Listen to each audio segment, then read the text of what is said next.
Inquire within.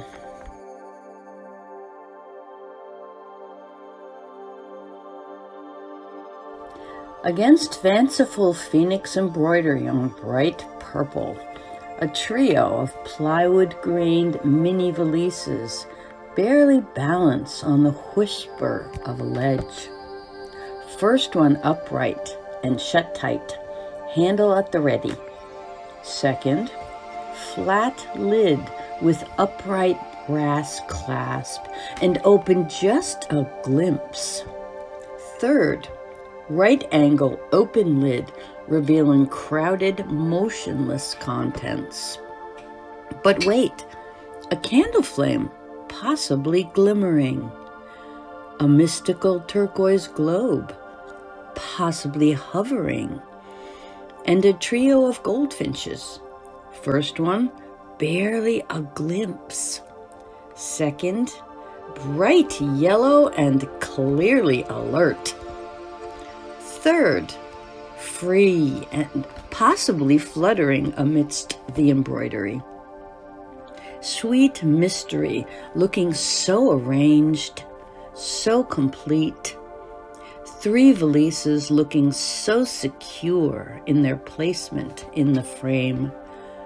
And yet,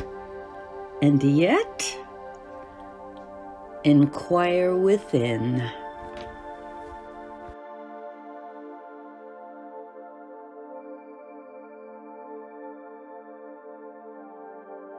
Second sight.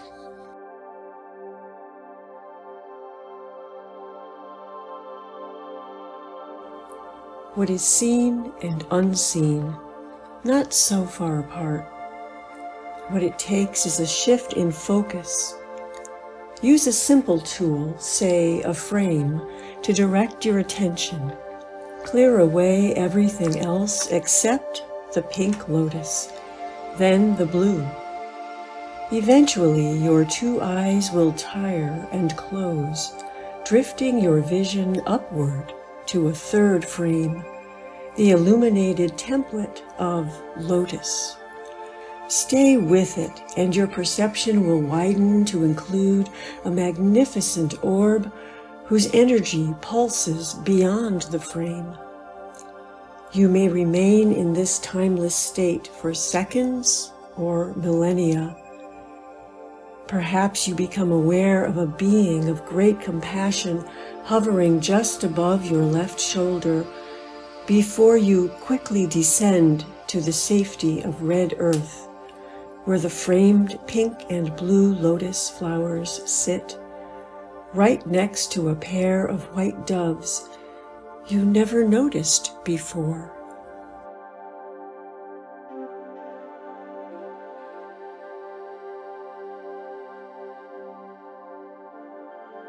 Thirst.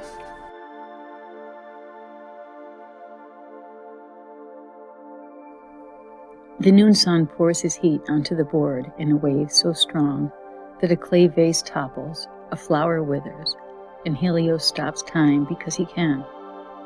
The empty vase does not fall to the floor. It does not shatter.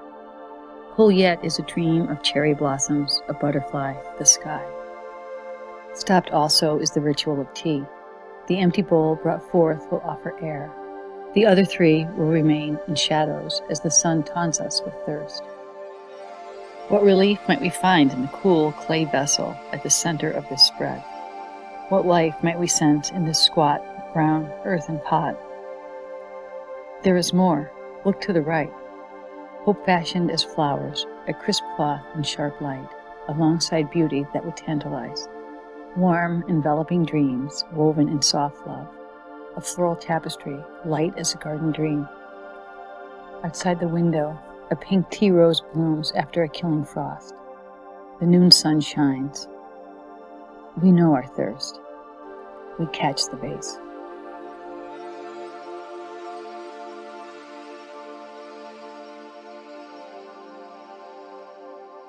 Visions.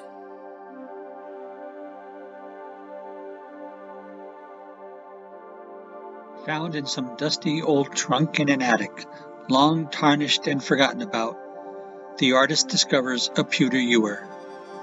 Or maybe it was rescued from an estate sale, set to be discarded without sentiment. No matter. But the vision of that curved spout and handle, that bulbous base, trapped in artist's mind for weeks as he goes about his daily chores. He wonders how it will appear in his work, perhaps polished, refreshed upon the canvas. It matters. The sketches flow. Ewer transforms to vessel, sailing along, canvas to canvas, powered by brushstrokes and pastel pencils. Sometimes an exact vision, seen in his mind's eye, others shaped as he goes. He creates. Pitcher becomes vase, celebrating summer and fall as flowers stand tall within. Before brightly blended, colorful backgrounds, the ewer poses on its own, then appears in larger works, its painted images now props, forward to back. There are 2, 3, 4 dreams emerging in a series, 5, 7, 10, 12 now. Brushes and pencils down, the artist roams around the garden his studio has become. He sits and realizes it's done. His dreams, reality.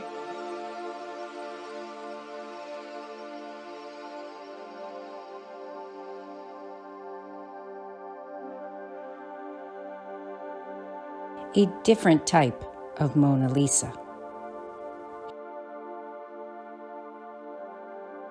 Hazy, urban rectangles and box trucks. Only traffic sign plumage stands out behind Portrait Man. He is tall and surely has a loping gait. Long tan Rasta dreads, a groomed pandemic beard, and an artsy hat frame his face. But it is not a warm one. A blank mouth, New York pale, the slate blue gaze. He looks through me with a sidewalk poker face, a hipster hardness. Shouldn't his eyes follow me, at least see me? It pricks understanding.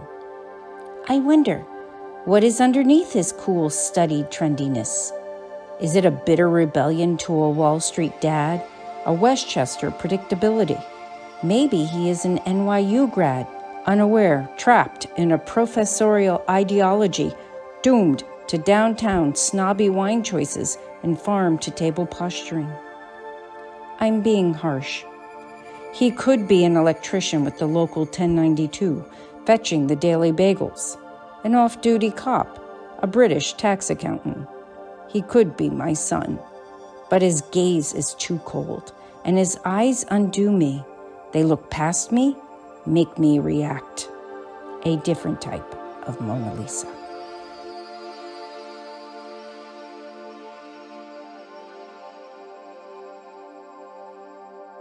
Secret Boxes by Sharon Smith.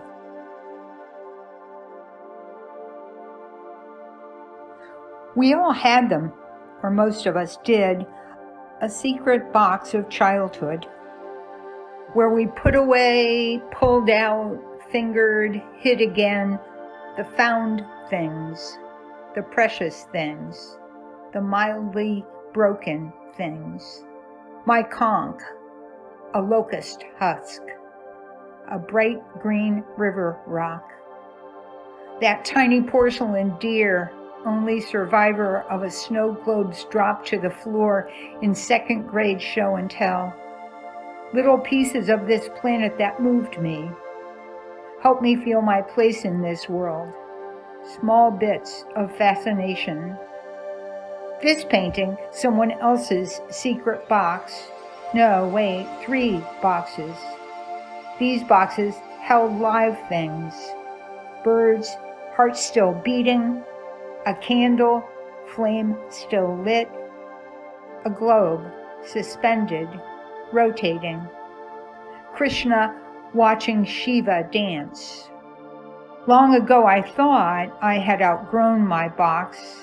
I lost track of its inhabitants, but I would like to hold that conch again, blow it, see if it sounds as sweet as I remember.